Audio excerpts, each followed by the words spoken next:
हम आज कुछ करेंगे। क्या करेंगे? डिस्कस करेंगे। क्या डिस्कस करेंगे? इलेक्ट्रिक फ्लक्स हम शुरू करने जा रहे हैं जनाब अली। और क्या होता है ये इलेक्ट्रिक फ्लक्स?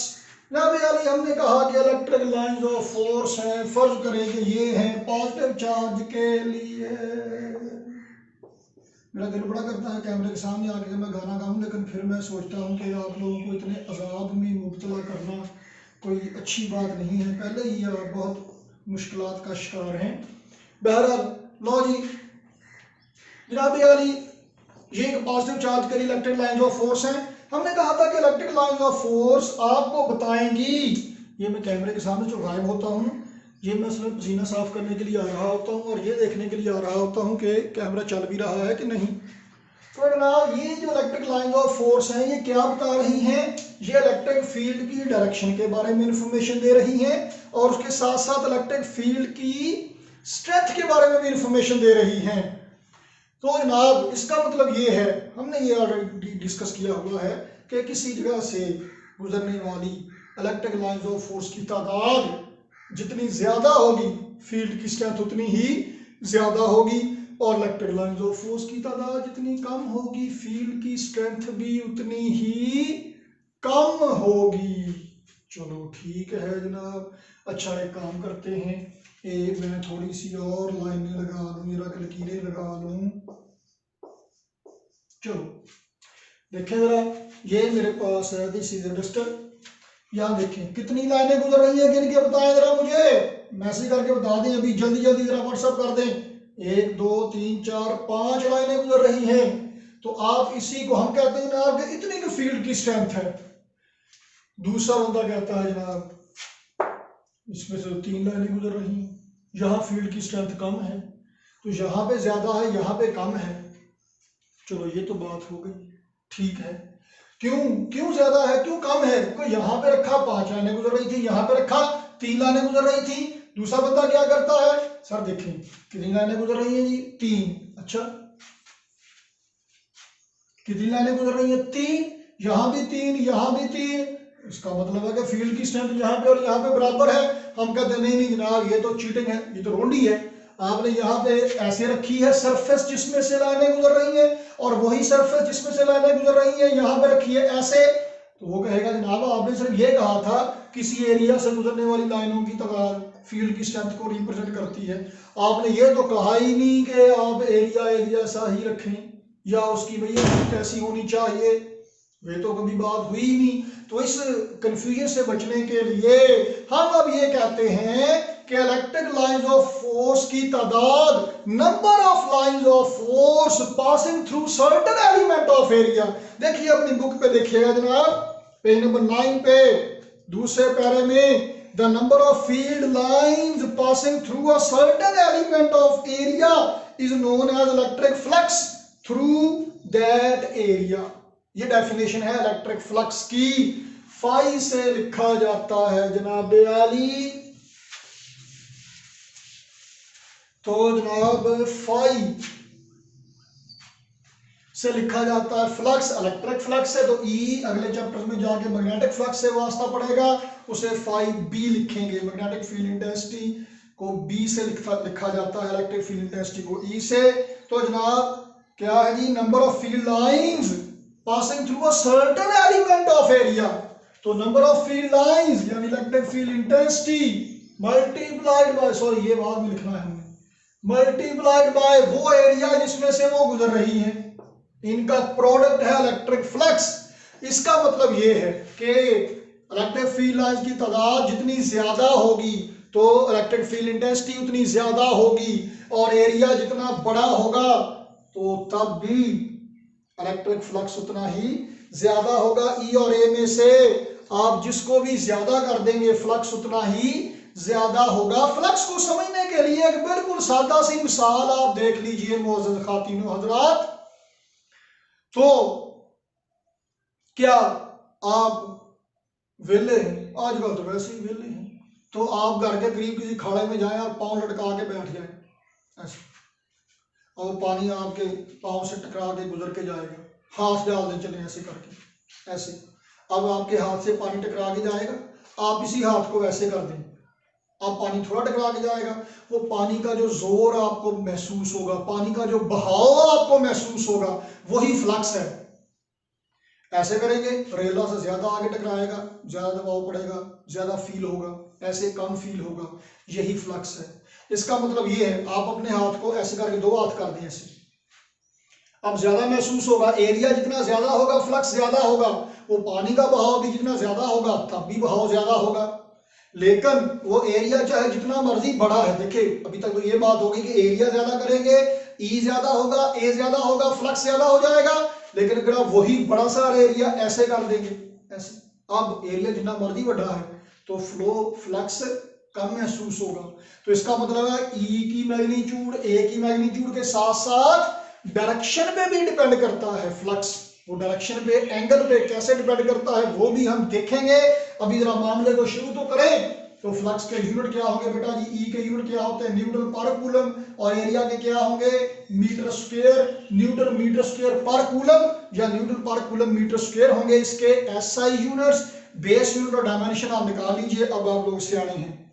तो जनाब यानी इसका मतलब ये है कि आपने एरिया, अगर ये एरिया है तो यही रखेंगे, यहाँ पे यहाँ पे यहाँ पे यहाँ पे, तो यहाँ पे फ्लक्स ज्यादा, यहाँ पे उससे कम, यहाँ पे उससे कम, यहाँ पे उससे भी कम, ऐसे करके कैलकुलेट करेंगे।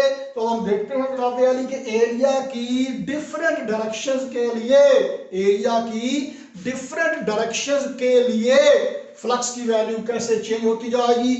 आओ मेरे नाम, मेरा मतलब है कि हमारे साथ रहिएगा जनाब याली। ये हमारे पास इलेक्ट्रिक लाइंस ऑफ फोर्स हैं, इक्व डिस्टेंट हैं, बराबर फासले पर हैं, तो फील्ड की स्ट्रेंथ भी स्टेबल है क्योंकि इलेक्ट्रिक लाइंस ऑफ फोर्स एक दूसरे से बराबर फासले पर ही हैं। तो जनाब पैरेलल है, यानी कि ये मैं कहना चाह रहा था। इनके सामने आप एरिया रखें ए ऐसे करके, ये जनाब दिया आ गया एरिया, ये ई है। थोड़ी सी डायग्राम में कमी है, मैं डिस्कशन के साथ साथ हम बाद में बात करते जाते हैं। तो जनाब ये ऐसा है कि इलेक्ट्रिक लाइंस ऑफ फोर्स के सामने एरिया ऐसे रखा है। देखने में क्या लग रहा है? लाइनें ऐसे हैं और एरिया ऐसे है, तो हम इसे कहते हैं कि area is held perpendicular to electric lines of force. क्या कहेंगे? एरिया या surface is held perpendicular to electric lines of force. Area is held perpendicular to electric lines of force. तो इस ए को ऐसे करके लिखा जाता है ई, और साथ में ए सैंपल आएगा परपेंडिकुलर का। बुक पे लिखें नाम पेज नंबर 10 पे, इक्वेशन 12.10। तो यहाँ पे क्या लिखा होगा जी? Flux is equal to E A, ऐसे करके परपेंडिकुलर का sine. Area is held perpendicular, लेकिन अभी हम जरा देखते हैं, ये मैं लिटरल बात कर रहा हूँ लिटरेचर के हिसाब से। अब हम देखते हैं कि ई और ए के दरमियान एंगल कितना बन रहा है, ई और ए के दरमियान एंगल कितना बन रहा है। ये एरिया है, ये है ऐसे करके। इस एरिया की सिमत किधर को है? एरिया की डायरेक्शन किधर को है? हमने फर्स्ट ईयर में यूनिट वेक्टर पढ़े थे, तो उसमें बेटा जी एक यूनिट वेक्टर आया था एन यूनिट वेक्टर। वो किस वेक्टर की डायरेक्शन को रिप्रेजेंट करता है? वो नॉर्मल वेक्टर की डायरेक्शन को रिप्रेजेंट करता है, परपेंडिकुलर वेक्टर की डायरेक्शन को रिप्रेजेंट करता है।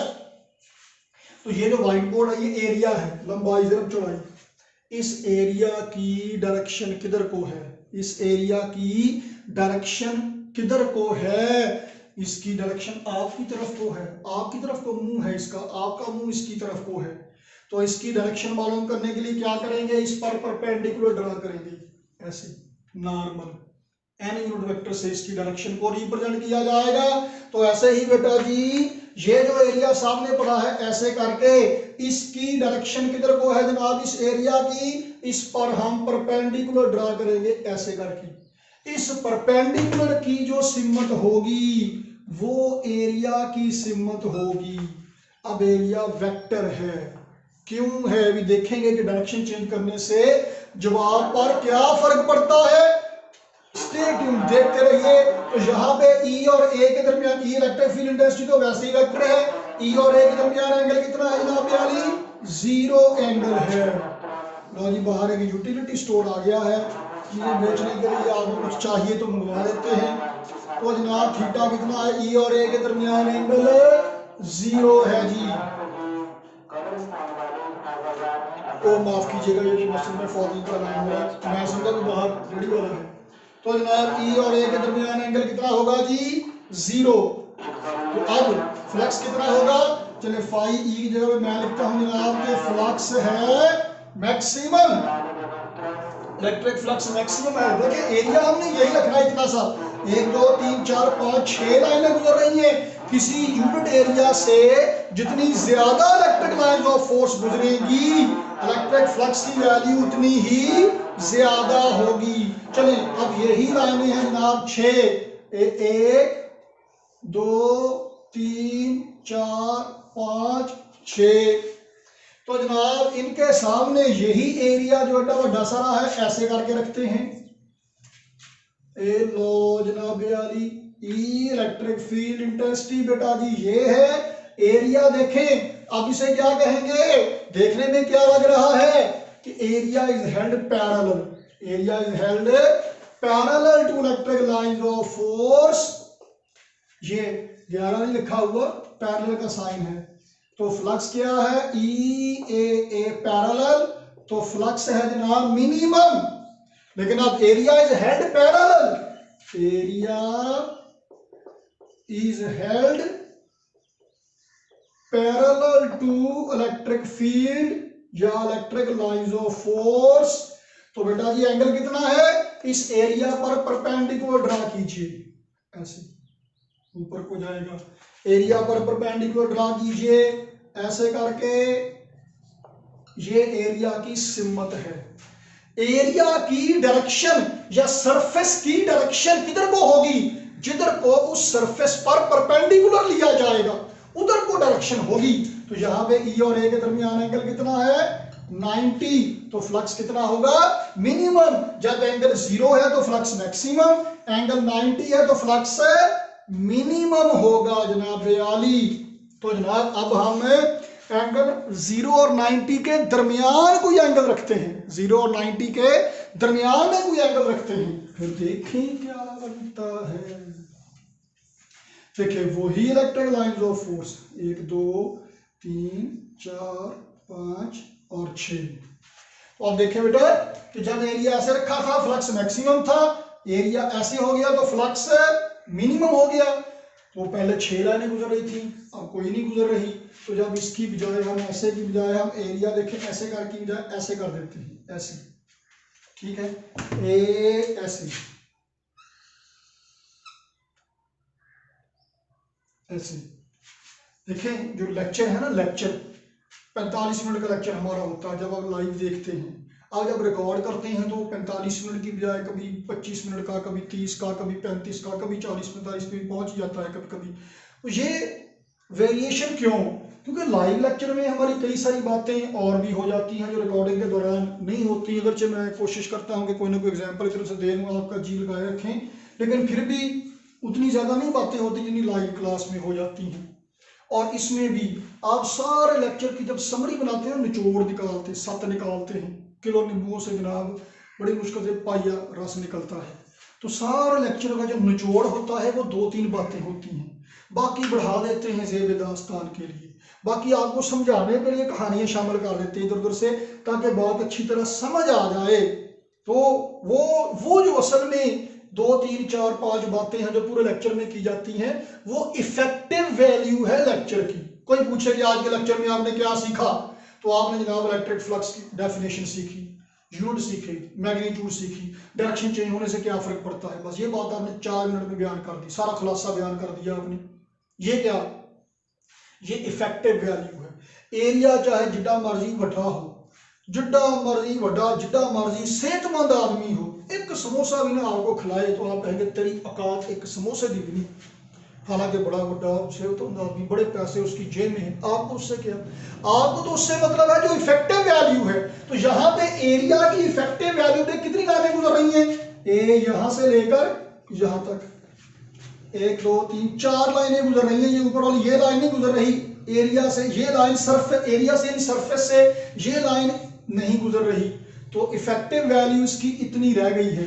यहाँ फ्लक्स मैक्सिमम था जब एंगल 0 था, जब एंगल 90 हो गया फ्लक्स मिनिमम हो गया। 0 और 90 के दरमियान में कोई एंगल होगा तो अब फ्लक्स की वैल्यू कुछ और होगी। ये हम कैलकुलेट करने जा रहे हैं। बस आज के लेक्चर में हमने इतना ही काम करना है। तो ये जनाब वाली एरिया ऐसे पड़ा है, ऐसे। इस एरिया की डायरेक्शन किधर को होगी? एरिया की डायरेक्शन बेटा होती है जिधर को आप इस पर परपेंडिकुलर लेते हैं। तो आप ये बात देखिए कि एरिया की डायरेक्शन चेंज करने से ऐसे रखा एरिया फ्लक्स मैक्सिमम हो गया, ऐसे रखा मिनिमम हो गया, ऐसे रखा तो ना मैक्सिमम ना मिनिमम दरमियाना सा हो गया, विचकाले सी वैल्यू हो गई है। एरिया की डायरेक्शन चेंज करने से जवाब पे फर्क पड़ रहा है। क्योंकि एरिया हैज डायरेक्शनल प्रॉपर्टीज इसलिए ये वेक्टर हो गया है। फर्स्ट ईयर में डॉट प्रोडक्ट की एग्जांपल्स में आपको ये लिखवाई थी एग्जांपल, उसी फार्मूले तक हम जा रहे हैं। तो बेटा एरिया की डायरेक्शन है ये और इलेक्ट्रिक फील्ड की डायरेक्शन ई और ए के दरमियान एंगल मालूम करना है। उसके लिए दोनों वेक्टर्स को कॉमन ओरिजिन पे लेके आए। फर्स्ट ईयर में सेकंड चैप्टर में कहीं पढ़ा था। तो ई को आप ले जाइए कॉमन ओरिजिन इनका बना दीजिए। ई हो गया जनाब ये, तो ये बन गया ई और ए के दरमियान एंगल थीटा।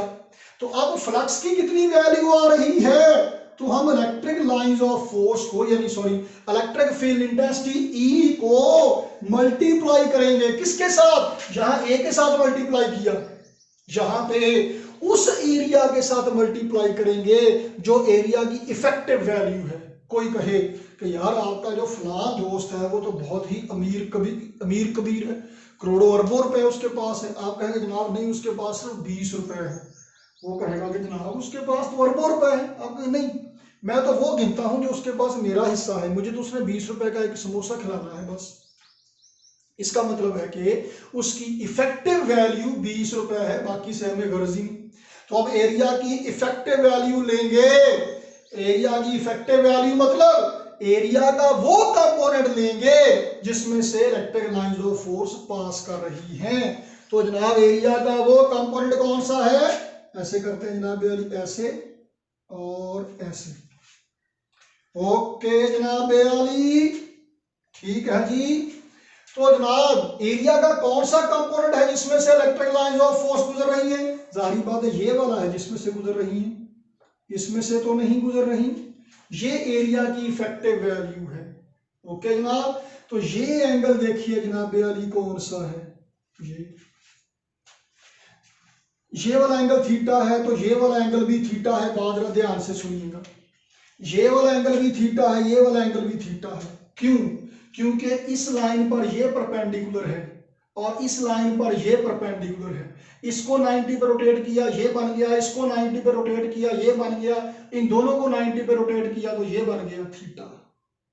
ओके, अब ये जो आपके सामने है फिर से गौर से सुनिएगा। ये देखिए, ये जो रेड लाइन आपको नजर आ रही है ये है, ये एरिया की न्यूमेरिकल वैल्यू क्या है? लंबाई ज़रब चौड़ाई। ओके, तो इसका इस एरिया का इफेक्टिव हिस्सा एक ये है और एक ये है। तो ये हम ले रहे हैं। ये क्या है? ये वो एरिया है जो इफेक्टिव है, ये एरिया का एक कंपोनेंट है। तो असल में ये वाला एरिया, ये जरा वो कभी नहीं है ना, तो ये जरा सही पकड़ी जाती है, वो जरा चोट खा जाती है। तो ये एरिया है असल में न्यूमेरिकल वैल्यू। तो इसका ये जो एक कंपोनेंट है ये क्या होगा? थीटा के साथ वाला कंपोनेंट क्या कहलाता है? ए कॉस थीटा। ओके, ये क्या है? फिर से देख लीजिए, ये एरिया है तो इसका ये वाला जो कंपोनेंट है, ये वाला जो कंपोनेंट है ये क्या है?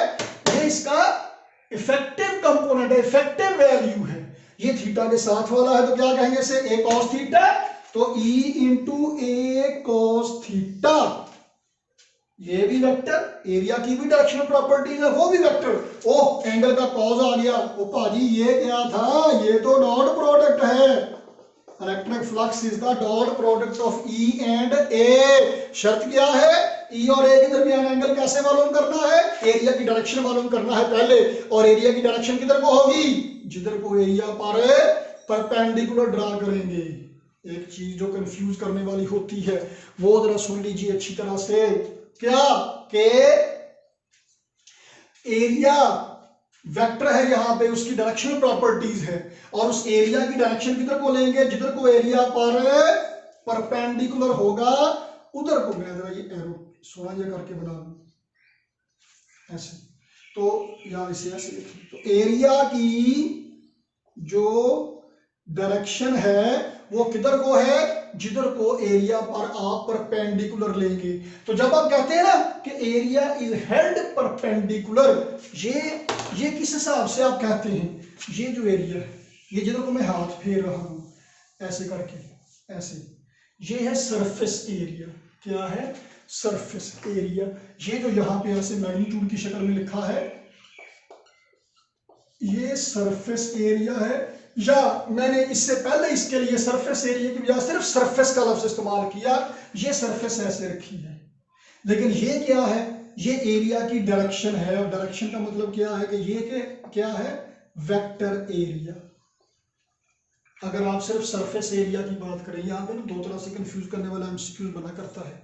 इस सिचुएशन में देखें, फ्लक्स मैक्सिमम है, angle between vector area and electric field intensity कितना है, 0। Angle between surface area and electric field intensity, surface area ऐसे है, इलेक्ट्रिक फील्ड इंटेंसिटी ऐसे है, एंगल कितना है, 90। यहाँ पे angle between vector area and electric field intensity 90, angle between surface area and electric field intensity कितना, 0।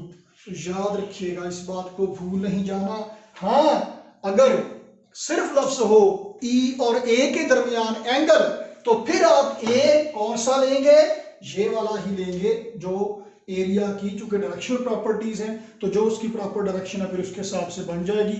अगर कंफ्यूजन हो या अबहाम हो, तो अगर सरफेस का लफ्ज आए या न्यूमेरिकल वैल्यू मैग्नीट्यूड की बात आए, किस तरह से एरिया रखा गया है, फिर आप इसके लिहाज से बात करेंगे। तो आज के लिए इतना काफी है। अगली किस्त में इंशाअल्लाह अज़ीज हम इलेक्ट्रिक फ्लक्स मैयर करेंगे किसी खास सिचुएशन में। तो देखते रहिए, बराए मेहरबानी लेक्चर पाबंदी से देखें। मैं इसीलिए थोड़ी थोड़ी देर बाद बोर्ड से सामने से हट जाता हूं कि ये ना हो कि आप मेरी शक्ल देख देख के ही तबीयत आपकी ख़राब होती जाए। पहले ही गर्मियां हैं तो बीच बीच में आपको ज़रा इजी करने के लिए, रिलैक्स करने के लिए मैं साइड पे हट जाता हूं। देखते रहिए, मिलते हैं अगली एपिसोड में। Thank you very much.